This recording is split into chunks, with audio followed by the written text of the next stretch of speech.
नमस्कार विद्यार्थी मित्रांनो, स्वागत आहे आपलं इन्फॉर्मेशन अड्डा 24/7 या यूट्यूब चॅनलवर। तर मित्रांनो, आताच्या व्हिडिओमध्ये आपण एओसी सेंटरमध्ये एकूण 723 जागेसाठी भरती निघालेली आहे। यामध्ये लिपिक, चालक, सफाई कामगार, एमटीएस यासारख्या पदांची भरती केली जाणार आहे। तर याबाबतची सविस्तर माहिती आपण आताच्या व्हिडिओमध्ये पाहणार आहोत। त्यासाठी तुम्ही हा व्हिडिओ शेवटपर्यंत पाहत राहा आणि जर तुम्हाला हा व्हिडिओ आवडला तर नक्की लाईक करा आणि अशाच प्रकारच्या रिक्रुटमेंट बद्दल माहिती घेण्यासाठी आपल्या चॅनलला नक्की सबस्क्राईब करायला विसरू नका। आपलं टेलिग्राम चॅनल आहे, व्हॉट्सअप चॅनल आहे, दोन्ही चॅनलचे लिंक या व्हिडिओच्या डिस्क्रिप्शन बॉक्समध्ये देण्यात आले आहे। त्या ठिकाणी जाऊन तुम्ही टेलिग्राम चॅनल, व्हॉट्सअप चॅनल दोन्ही चॅनल जॉइन करा, म्हणजेच तुम्हाला वेगवेगळ्या रिक्रुटमेंट बद्दल, ॲडमिट कार्ड बद्दल तसेच निकालाबद्दल देखील त्या ठिकाणाहून माहिती मिळत राहील। तर मित्रांनो, एओसी म्हणजे आर्मी ऑर्डिनन्स कॉर्प्स यामध्ये ही भरती निघालेली आहे आणि एकूण 723 जागा आहेत आणि या ज्या 723 जागा आहेत त्या एकूण 9 प्रकारच्या पदांमध्ये समाविष्ट करण्यात आलेले आहेत। तर आता पाहूया मित्रांनो की याच्यामध्ये नेमक्या कोणत्या पदांचा समावेश आहे, याच्या एकूण जागा किती आहे, पात्रता काय सांगितलेली आहे, फीस किती असणार आहे आणि शेवटची दिनांक काय असणार आहे ऑनलाईन पद्धतीने अर्ज करण्याची। तर बघा मित्रांनो, detail advertisement, government of India, ministry of defence, filling of the defence civilian post at various unit depot in government of India, ministry of defence, central recruitment cell, care of army ordnance corp, centre Secunderabad या ठिकाणी ही भरती केली जात आहे। तर मित्रांनो, या आधीच्या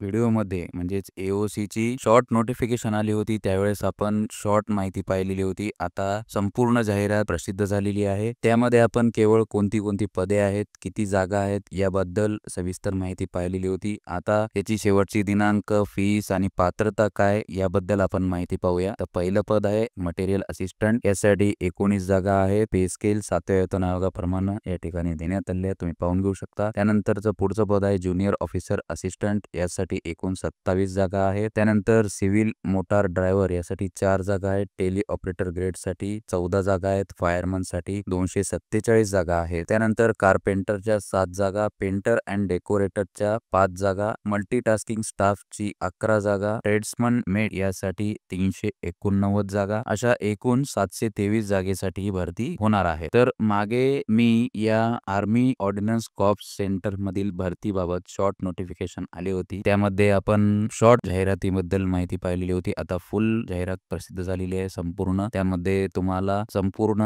पदांबाबतीतची वयोमर्यादा आणि मिनिमम एज्युकेशनल क्वालिफिकेशन काय मागणार आहे, कशाच्या आधारावर तुम्ही अर्ज करू शकता याची माहिती आपण पाहणार आहोत। तर पहिलं पद आहे मटेरियल असिस्टंट, यासाठी 18 ते 27 वयोगटातील विद्यार्थी अर्ज करू शकतात आणि ॲज पर गव्हर्नमेंट रूल नुसार कास्ट मधील जे विद्यार्थी आहेत त्यांच्यासाठी 5 वर्ष अधिक असणार आहेत। यासाठी आता मटेरियल असिस्टंट साठी graduate in any discipline from any recognised university in material management किंवा diploma in engineering any discipline from any recognised institute. जर मित्रांनो तुम्ही ग्रॅज्युएट झाला असताल तर तुम्ही अर्ज करू शकता, किंवा डिप्लोमा इन मटेरियल मॅनेजमेंट मध्ये जर तुमचं शिक्षण झालेलं असेल तरी देखील तुम्ही अर्ज करू शकता, किंवा डिप्लोमा इन इंजिनिअरिंग मधील जर तुमचं शिक्षण झालेलं असेल तरी देखील तुम्ही अर्ज करू शकता मटेरियल असिस्टंट या पदासाठी। नंतरची पोस्ट आहे ज्युनियर ऑफिस असिस्टंट, यासाठी 18 ते 25 वयोगटातील विद्यार्थी अर्ज करू शकतात। ॲज पर गव्हर्नमेंट रूल नुसार 5 वर्ष रिलॅक्सेशन असणार आहे। यासाठी 12वी पास मागितलेला आहे आणि टायपिंग स्पीड 35 शब्द प्रति मिनिट इंग्लिश ऑन कम्प्युटर और टायपिंग स्पीड 30 वर्ड प्रति मिनिट हिंदी ऑन कम्प्युटर। जर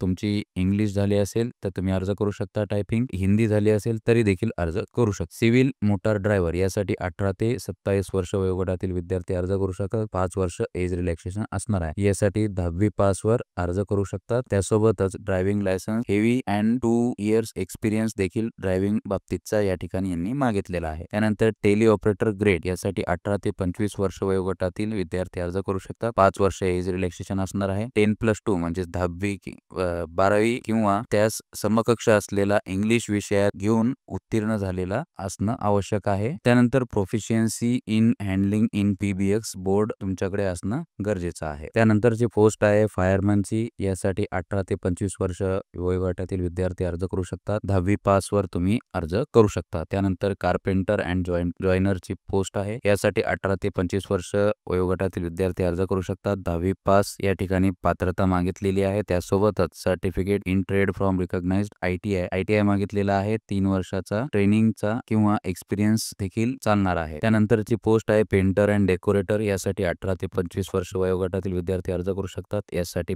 पात्रता मागितलेली आहे 10वी पास, त्यासोबतच ITI देखील पाहिजे संबंधित ट्रेडमधील आणि त्यासोबतच एक्सपिरियन्स देखील चालणार आहे. त्यानंतरचा पोस्ट आहे MTS मल्टीटास्किंग स्टाफ, यासाठी 18 ते 25 वर्ष वयोगटातील विद्यार्थी अर्ज करू शकतात. 10वी पास पात्रता मागितलेली आहे. तर अशा पद्धतीने एकूण 9 प्रकारच्या पोस्ट दिलेल्या आहेत आणि याची पात्रता या ठिकाणी देण्यात आलेली आहे. आता हे सर्व पोस्टसाठी जे कास्टमधील विद्यार्थी आहेत SC ST OBC यांच्यासाठी 5 वर्ष रिलॅक्सेशन असणार आहे. या ठिकाणी बघा आता तुमची परीक्षा कशा पद्धतीने होणार आहे. Details of physical endurance skill test, यामध्ये प्रत्येक पोस्ट वाईज परीक्षेचा पॅटर्न दिलेला आहे. मटेरियल असिस्टंट साठी रिटर्न एक्झाम होणार आहे. त्यानंतर ज्युनियर ऑफिस असिस्टंट साठी पहिली स्टेज असणार आहे टायपिंग एक्झामची आणि त्यानंतर स्टेज सेकंड असणार आहे लेखी परीक्षेची. त्यानंतरची पोस्ट आहे CMD, यासाठी ड्रायव्हिंग टेस्ट घेतली जाणार आहे हेवी आणि त्यानंतर स्टेज सेकंड असणार आहे रिटर्न एक्झाम. अशा पद्धतीने सर्व 9 पदांची या ठिकाणी परीक्षेचा पॅटर्न दिलेला आहे, तुम्ही पाहून घेऊ शकता. त्यानंतर बघा मित्रांनो, आता रिटर्न टेस्टचा सिलेबस या ठिकाणी देण्यात आलेला आहे. तुमची परीक्षा कोणत्या कोणत्या विषयावर होणार आहे त्याची देखील माहिती या ठिकाणी दिलेली आहे, तुम्ही पाहून घेऊ शकता. तर आता सदर परीक्षेसाठी निगेटिव्ह मार्किंग देखील असणार आहे. तर याची शेवटची तारीख आहे जाहिरात प्रसिद्ध झाल्यापासून 21 दिवसानंतरची, म्हणजेच 22 डिसेंबर याची